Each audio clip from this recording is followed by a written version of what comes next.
नमस्कार आपनालोक सकलोके पुनर्बार स्वागतम नस्माई मजिद बंधुসকল कलकता सामक आज 9टा गुरुत्वपूर्ण खबर। प्रथमটো खबर 1 कोटी हिंदू बांग्लादेशीक आश्रय दिबलै हाजु होइसे बीजेपी। हिंदू शरणार्थीक आश्रय दियार বাবে भारतबासीक हाजु होৱাৰ आह्वान। बांग्लादेशत धर्मीय उत्पीड़নৰ बलि হোৱা हिंदूসকলক भारतत आश्रय प्रदान কৰাৰ दाबी पश्चिमबंग बीजेपीर साधारण सम्पादকৰ। 1 कोटी हिंदू बांग्लादेशीक आश्रय दिबलै हाजु होइसे बीजेपी। हिंदू शरणार्थीक आश्रय दियार বাবে भारतबासीक हाजु होৱাৰ आह्वान। 1 कोटी हिंदू बांग्लादेशीक आश्रय दिया हब पश्चिमबंगत। हिंदू बांग्लादेशीक आश्रय दिबलै तत्पर हक राज्यपाल और पश्चिमबंगर मुख्यमंत्री। এই বিস্ফোরক মন্তব্য পশ্চিমবঙ্গ বিজেপির সাধারণ সম্পাদক শুভেন্দু অধিকারী।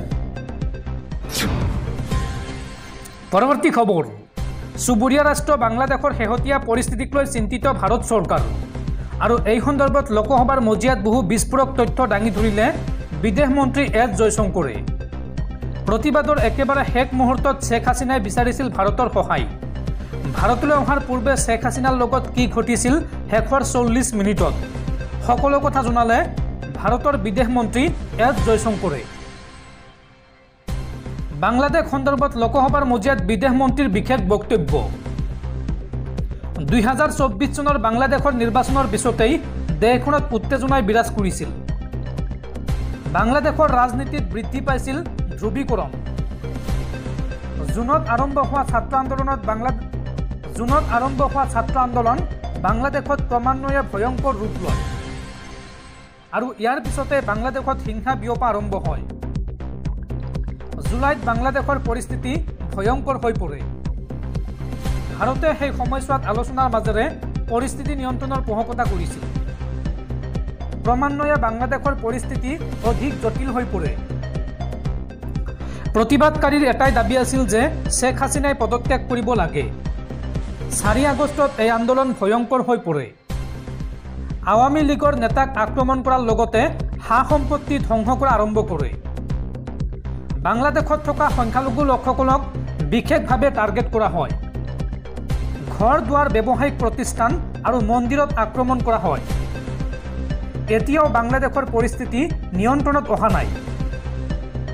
5 আগষ্টত কাৰফিউ ভাঙি ঢাকাৰ ৰাজপথলৈ ওলাই আহে প্ৰতিবাদকাৰীসকল আৰু ইয়াৰ পিছতে প্ৰধানমন্ত্ৰী শেখ হাছিনাই পদত্যাগ কৰে আৰু কম সময়ৰ ভিতৰতেই ভাৰতলৈ অহাৰ অনুমতি বিচাৰিলে শেখ হাছিনাই।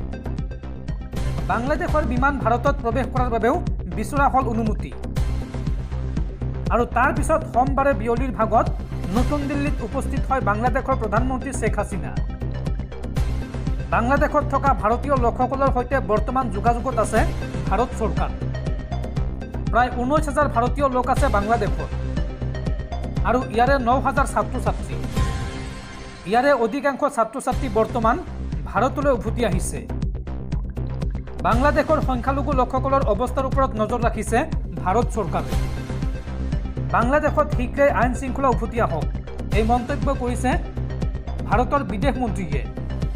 আৰু ভাৰত বাংলাদেশ সীমান্তত বিএছএফক কৰি দিয়া হৈছে সতৰ্ক। বিগত 24 ঘণ্টাত বাংলাদেশ প্ৰশাসনৰ সৈতে যোগাযোগত আছে ভাৰত চৰকাৰ।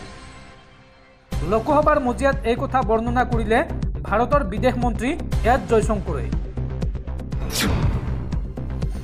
পৰৱৰ্তী খবৰ ৰাজ্যত কৰ্মৰত ঠিকাভিত্তিক শিক্ষকসকলৰ চাকৰি কৰা হ'ব নিয়মীয়াকৰণ।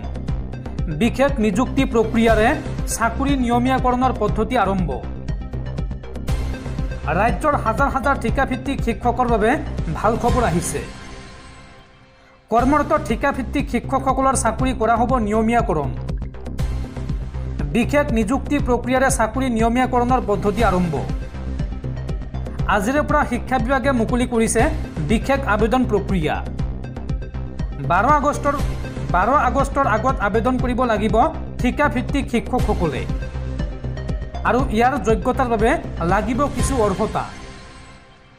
31 জুলাই 2024 লৈকে থাকিব লাগিব বা হ'ব লাগিব 5 বছৰৰ শিক্ষকতাৰ অভিজ্ঞতা আৰু এছএছৰ অধীনত ঠিকাভিত্তিক শিক্ষকতাৰ অভিজ্ঞতাৰ প্ৰয়োজন হ'ব।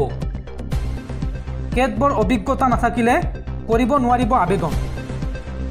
কেৱল এটা পোষ্টৰ বাবেহে আবেদন কৰিব পাৰিব ঠিকাভিত্তিক শিক্ষকে।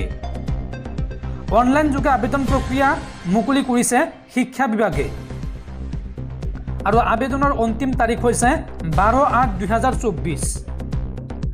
আবেদনৰ বাবে আপুনি ভিজিট কৰক dee.assam.gov.in এই ৱেবছাইটৰ জৰিয়তে আপুনি আবেদন কৰিব পাৰিব।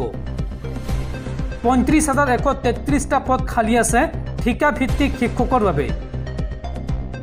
নিম্ন আৰু উচ্চ প্ৰাথমিকৰ বাবে সহকাৰী শিক্ষকৰ পদ খালী আছে আৰু লগতে উচ্চ প্ৰাথমিকৰ বাবে বিজ্ঞানত স্নাতকৰ অৰ্হতা সম্পন্ন শিক্ষকৰ পদ খালী আছে। দৰ্শকসকল আৰু বহুতো গুৰুত্বপূৰ্ণ খবৰ আছে। তাৰ আগতে আপোনাক জনাওঁ যে যদি আপুনি এতিয়ালৈকে এইটো ভিডিঅ'ত লাইক কৰা নাই তেন্তে এতিয়াই ভিডিঅ'টোত লাইক কৰি দিয়ক আৰু এনেকুৱা ধৰণৰ ভিডিঅ'সমূহ নিতৌ চাবলৈ চেনেলটো ছাবস্ক্ৰাইব কৰি কাষত থকা বেল আইকনটো প্ৰেছ কৰি ৰাখক। পৰৱৰ্তী খবৰ, মুখ্যমন্ত্ৰী হিমন্ত বিশ্ব শৰ্মাৰ কঠোৰ নিৰ্দেশৰ পিছতো ৰাজ্যত অব্যাহত আছে উৎকোচ কাণ্ড। একাংশ চৰকাৰী বিষয়াৰ দৰমহাত টকাৰে পেট নভৰে। এইবাৰ 10,000 টকা উৎকোচ লৈ হাতেলোতে গ্ৰেপ্তাৰ হ'ল এইগৰাকী চৰকাৰী লাটমণ্ডল ৰহিৰাম। ওদালগুৰিৰ কলাইগাঁও ৰাজচক্ৰ বিষয়াৰ কাৰ্যালয়ত এইবাৰ দুৰ্নীতি নিবাৰক শাখাৰ অভিযান আৰু 10,000 টকাৰ ঘোচ লওঁতেই গ্ৰেপ্তাৰ কৰা হয় লাটমণ্ডল ৰহিৰাম মণ্ডলক। মাটিৰ নামজাৰিৰ নামত কাৰ্যালয়ৰ গাড়ী চালকৰ জৰিয়তে লৈছিল ধন।